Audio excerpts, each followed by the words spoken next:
First time I had to fly through a thunderstorm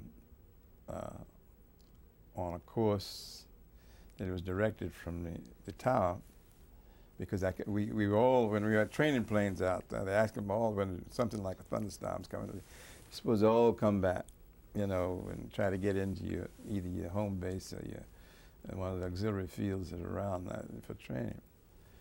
And of course, you've been trained under the hood and everything else, you know, by this time.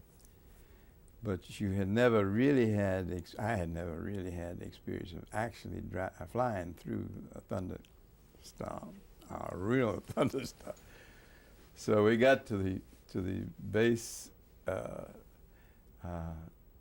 thought I was going to get down, you know, they're going to take me.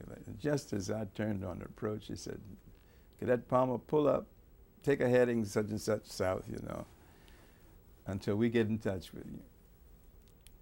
And there we were.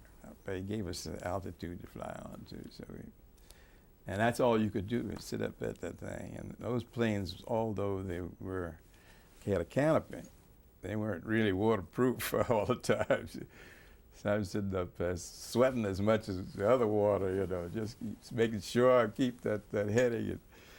And the thing rocking you, jacking you down there. And so I had to fly about, I guess, it seems like 2 hours, but it's probably about half hour, maybe 40 minutes, toward into Florida, down towards Florida, before the tower came back and told me, said, "You can take a such and such heading back now. It's clearing up here."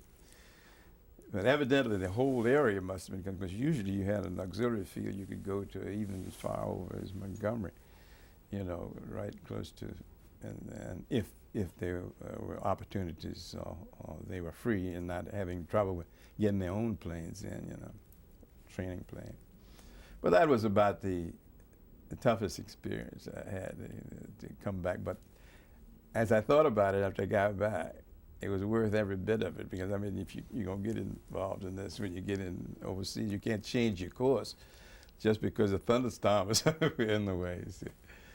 But that was a good experience, I guess, for me.